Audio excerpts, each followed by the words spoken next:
So excited to have with us today Tom Wells, who is running for local office in the state of Florida, my home state. And we're excited to be connecting to local politicians and those who are running for political positions because, as they say, all politics is local. And yet at the same time, we also need that national level discussion to be had.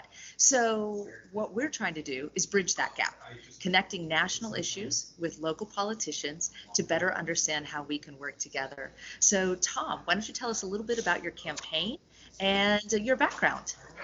Okay, well, first I'm going to take exception to the all politics is local idea because I think in this particular moment in time that all politics is global. Now, that is the Excellent statement. positive politics. The former statement still applies at the local level with respect to backstabbing.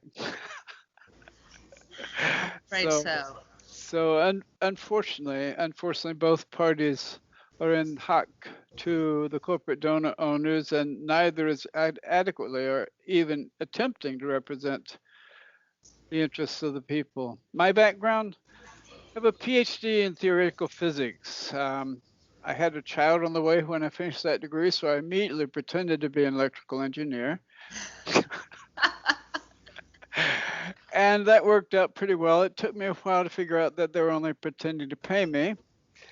And increasingly throughout my career, I was aware of the political situation and saw no access to the changes that were needed. I mean, I spoke to my ever decreasing circle of friends at length about healthcare and private prisons and everything else that we know is wrong, and about corruption in politics. It took me a while to figure out that everybody understood the corruption in politics was a vast and important issue, but nobody really seemed to think that their congressman was corrupt. Otherwise, not 97% of incumbents would be reelected. And the reason they don't think their congressman is corrupt is because they see him and he's working hard. He's out there and he's not getting rich. Surely if you've been corrupted, you'd be getting rich. Well, only the party leaders are actually making tons of money. The other people are just working for re-election. And they spend 5 or 6 hours a day calling rich people to beg for the funds to support the re-election. I mean, they literally have offices across the street from the Capitol building where they go and spend the evening hours calling people. And Wow. the consequence, the immediate consequence is, of course, that they lose touch with ordinary people Right. and our problems.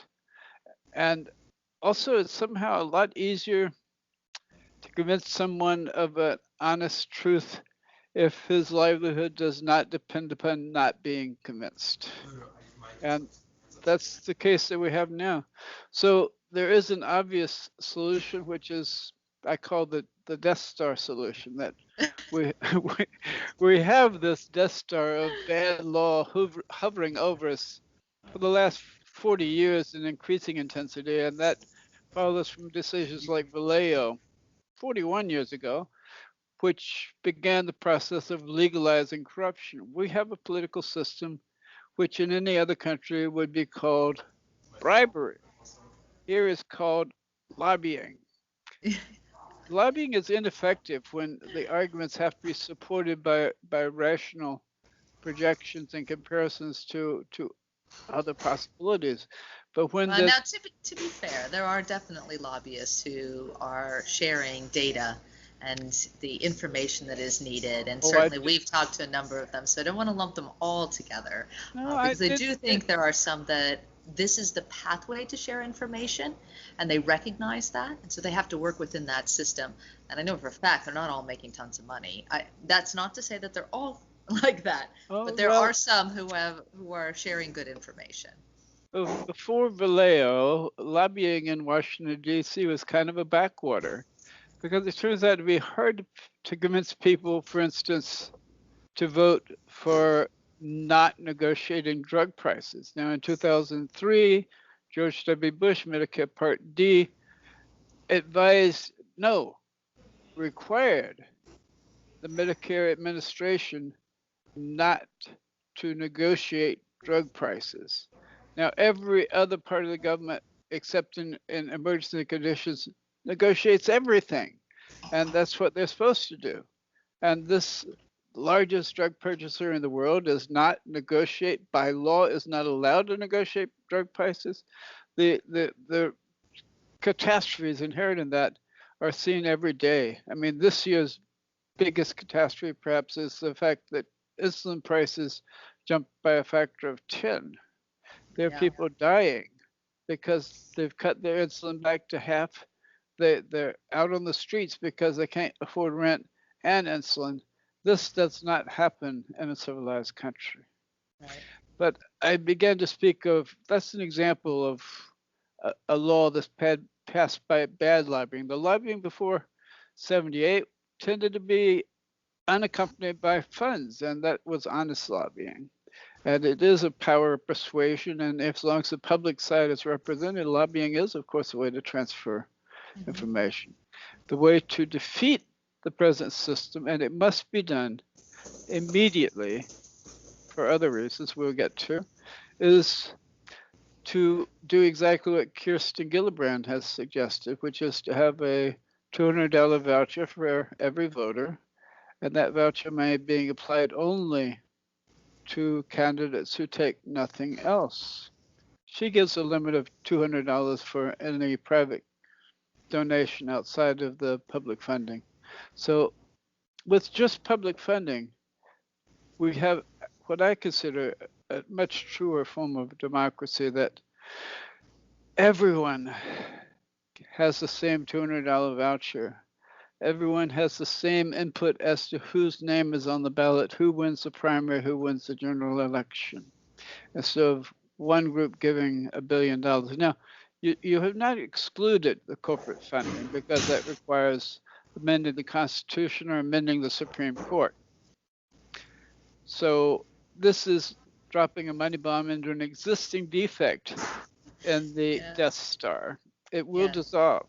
We've seen this in, for instance, Connecticut, where they have a related, much smaller funded public funding option. And for the last 17 years, they've elected supermajorities to the House and Senate in Connecticut with public funding because people know who is publicly funded and they know the alternative is not representing them well.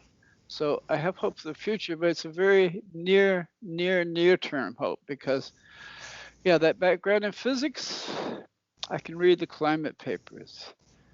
The IPCC report from October of 2018 was itself already deficient because it did not examine positive feedback loops. So it was wildly optimistic already. And it did not have mandatory, even the Paris Accord did not provide mandatory quotas provisioning. So let me pause just for a minute there to explain, because not everybody's read all of these reports. Really? Or know. Today.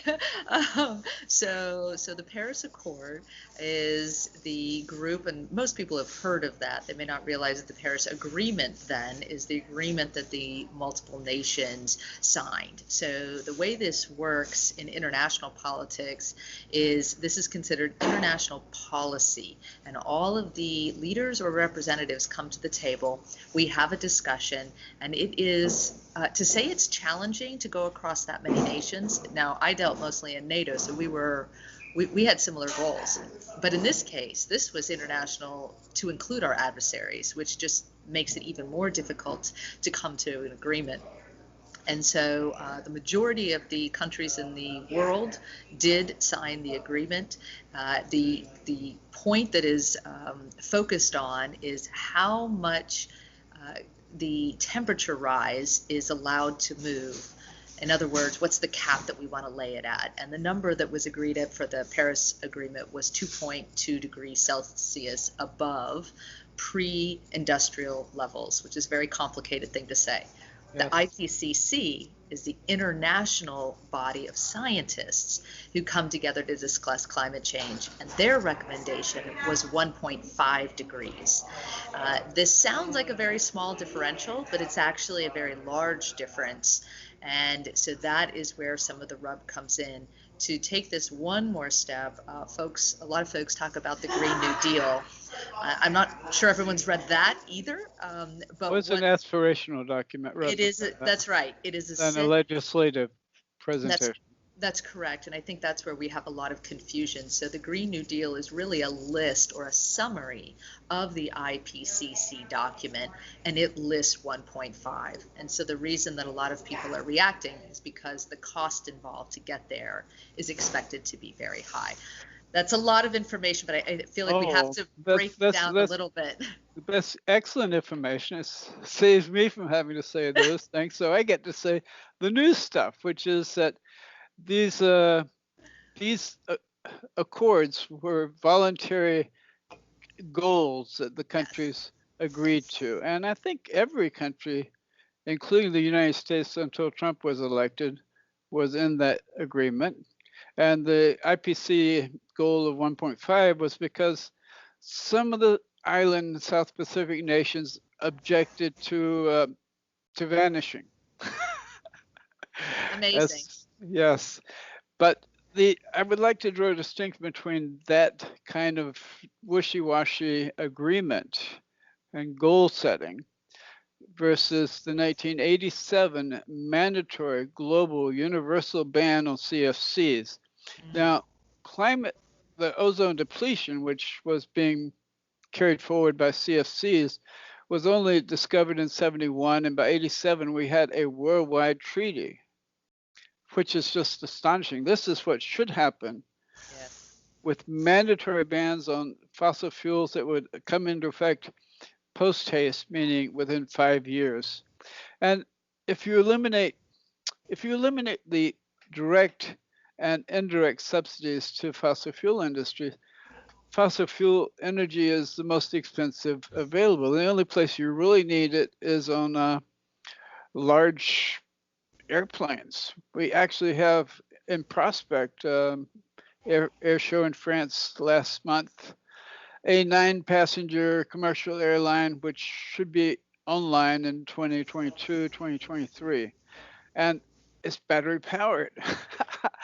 A Wow. better range than most of the Learjets and higher speed, and a lot of interesting developments in that program. So they mirrors the work that Elon Musk and others have done with electric cars, which really show from a technological point of view that the internal combustion engine was just a dead end technology. Electric motors have many vast advantages, and you get lower maintenance cars, you get much lower cost, and they will make a green economy which has potential of vastly better social justice. But the alternative is horrendous. If we don't do everything, a whole lot of stuff now, every month there has been a new result that shows the dragons of climate apocalypse arousing and striding forth and destroying the planet with ever greater rapidity. January of 2019, there was the first report from the Argus Array, 3,000 robots that are temperature sensors around the oceans of the world that go up and down to 3,000 meters. Well, the scientists in their models had thought that the ocean waters did not mix much and that the temperatures were still the same down, 50 meters and below. The results show that the oceans have absorbed twice as much energy over the last 15 years as had been thought. That extra energy that was unaccounted for at the time they wrote the IPCC report was enough to melt all the ice, almost all the ice in Antarctica. And I'll add a little bit to what you're saying. I don't know if you've gotten a chance to look at our national environmental strategy that we've put out, but No, I have not. Well, I will Thank you. certainly supply you with it, because certainly I'm sure you'll have some opinions and input to provide. I like to say everything's in draft mode because it can always be improved. But the thing that I found that was Yeah. really important that I think adds to your point is not so much the first part of the document, which really lays out the plan for how to achieve this. Given my experience in government, I know how to set up these programs and I know how to find the money to be able to do it without asking for more money from Congress. Very important point, because once we have to Yeah. rely on Congress to agree, we can't actually move forward. So what the actual important point of this document is the appendices. In the back, I have listed every government program, every bit of dollars that are available, all of the current bills that are being considered in the House and in the Senate, all of the committees that are involved, which is a shocking number, and how it is that we could so easily solve these problems without additional voting. I want to say it's like 7 pages long.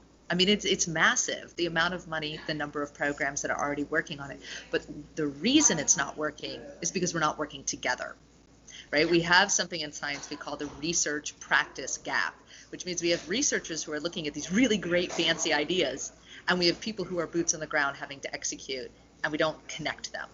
And then we have Congress, Congress actually has 20 committees devoted to the environment, and then hundreds of subcommittees. And in the executive branch, almost every department is involved in the environment in some capacity, but they're each solving the problem themselves. It's Yes, unbelievable. it's it is a problem. Now, I really do not believe that the present system, with the fossil fuel industry being as highly represented as it is, will solve the problem. I do not believe that will happen. For instance, in HR 763, they do propose a carbon tax, which I am immediately in favor of. Now, And say the name of that bill. HR 763. The name. I do not know the name Oh, of it. okay. I'm sorry. No, that's okay. I'm somewhat I'm a familiar with each of the numerical bills, guy. but I know, I'm just trying for viewers to know which topic is this one.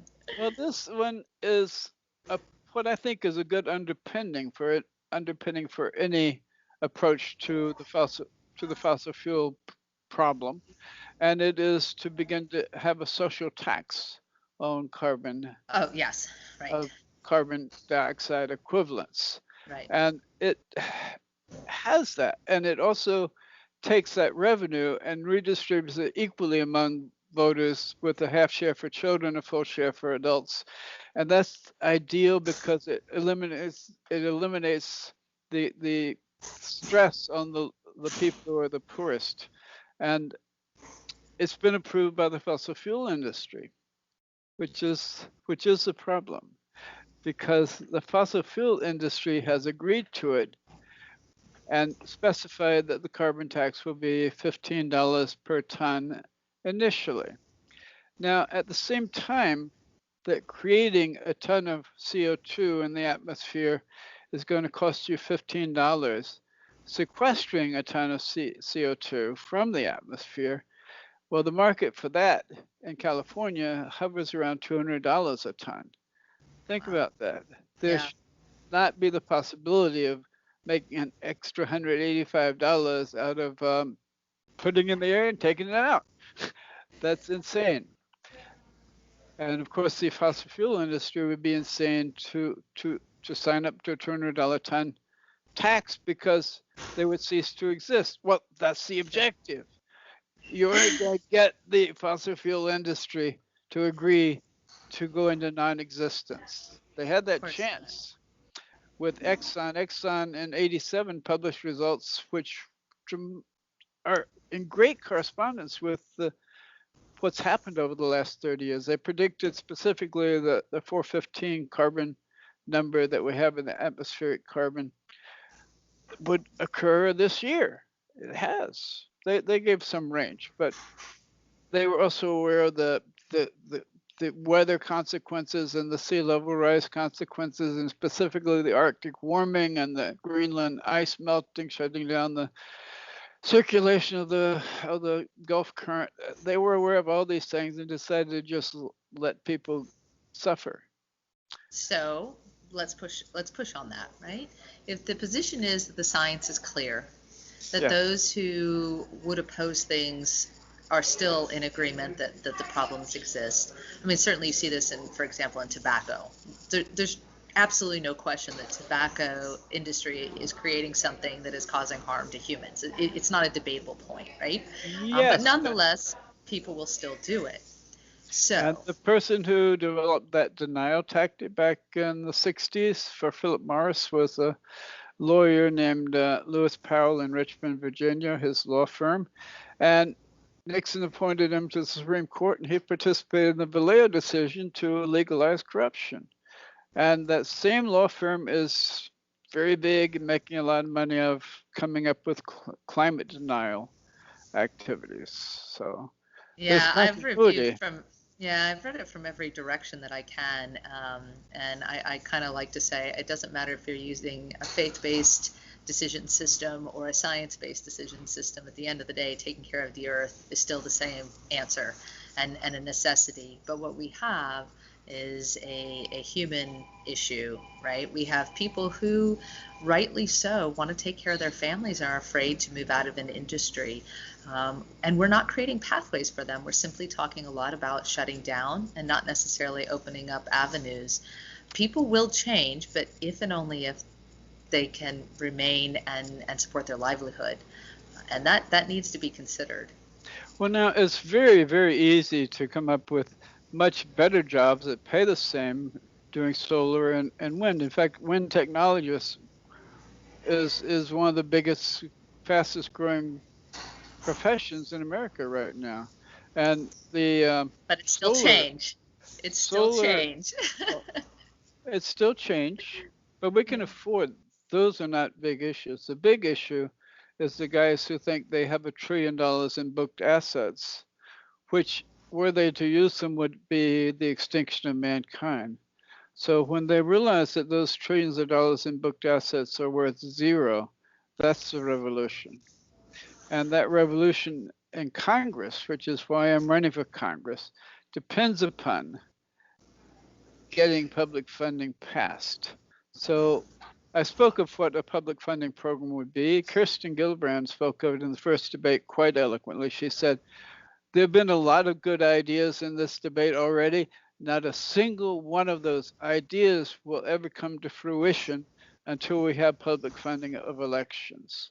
Because until you have people representing people, there's no constituency for getting rid of private prisons, for getting rid of for-profit Right. charter schools, of getting rid of big military industrial oil complex endeavors, of getting rid of military contractors in war zones. Nothing good will happen as long as the careers of every member of Congress, 90% of the members of Congress, depend upon this. So how do you get people to vote for public funding? That's a challenge because Well, it's working. The people who are in, it's working for them. Right? Here's my hope for the future. I keep back to Star Wars. That we will, instead of just electing, there was a big Democratic wave in 2018. 60 new people elected to the House. Right.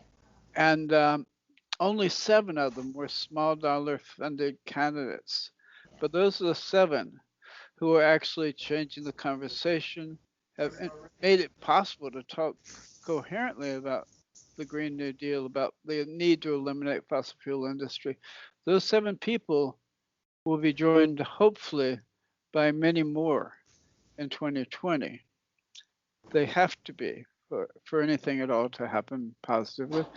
And when those people arrive in Washington with a couple of bills in hand ready to vote on, then they will kick up a little bit of motility in the hearts of the remaining incumbents who will think perhaps those corporate dollars are not going to be the source of another victory. Perhaps their efficacy has been compromised by public funding and by the dire consequences of those things which we have wrought over the last 40 years.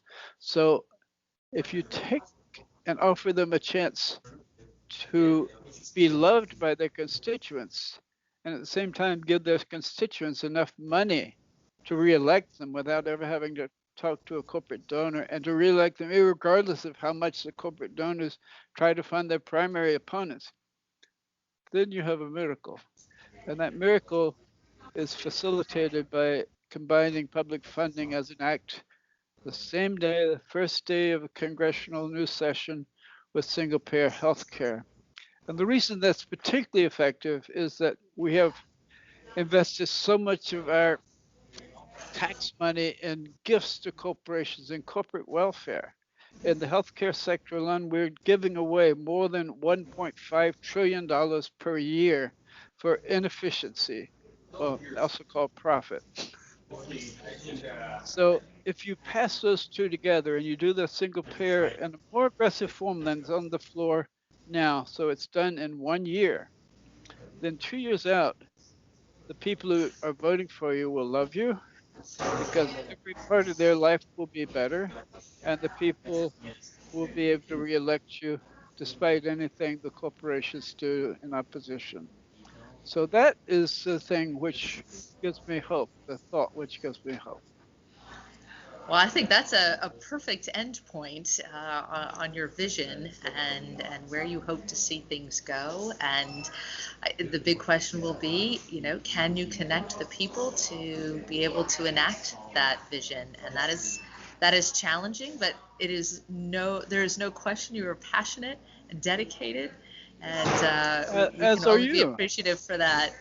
Yes, well, you and I both certainly take a wonky perspective, don't we, as scientists, and so that's always an interesting place. But Tom, thank you so much for joining us today, and thank you for sharing your message. And we'll be watching to see how things progress for you, and so certainly keep us updated. Well, the one thing I wanted to say before we close is that the structural change we need right now is to impeach the president, because the Republican Party will implode and we can take over from them. The rumors that Donald Trump will be strengthened by daily revelations of his immense and varied criminality are, if that's true, then we have already lost our country and our world.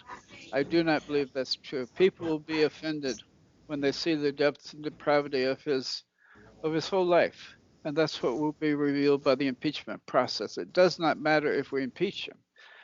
Just like Nixon's entered the impeachment process with 69% approval rating and left with 27%, Trump is starting with 39%.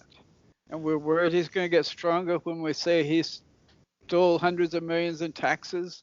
He ordered people to take illegal actions. He superseded court orders right now. Probably he's done a few more court orders that he's not obeyed today. If we're going to have a constitutional republic, it has to be done. That is a demand. It is consistent with the oath of office of everyone in the House of Representatives. Well, I certainly do hope that, the Democrats are certainly the group that has the opportunity to put forth a candidate that can challenge the current system. I just hope, I've supported military for so long and I've been in government for quite a while that, my position is always that we need to win for the nation, not just for the party. Oh, And no, that absolutely. Both parties includes have everyone. been, Yes. both parties are the opposition. Yes, I think we need to help everyone come together because that's when we're our strongest. And certainly this administration, which I'd like to separate from the concept of government, because they're very protective They've done of pretty all well my at friends that I worked with, the coworkers. There are tremendous people working in government that have nothing to do with the administration, of any administration. We work to serve the people, and we recognize that there are different administrations that come in, but certainly this administration has created so much division. But I hope that us Democrats come together and really focus on the whole nation, which sometimes can be hard to do But we have to recognize everybody's getting about 5% of the information. Nobody knows all that is going on inside of government, and so we have to give people an opportunity to learn, like you said, to have information, and hopefully improve things for the entirety of the nation. I would, yeah.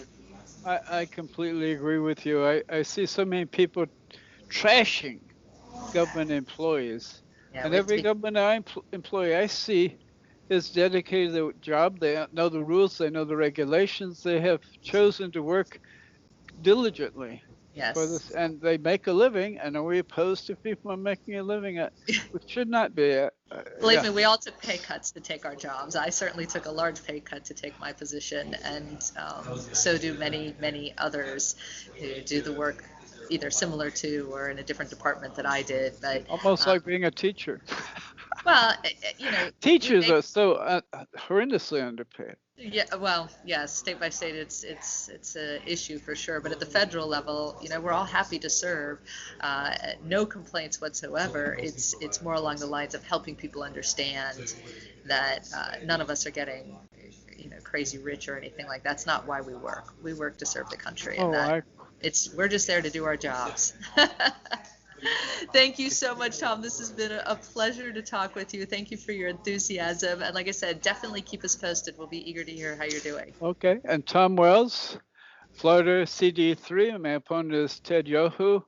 And he was just writing to me saying that, hey, there was a flood in Korea just recently. Well, there was a flood in Korea 150 years ago.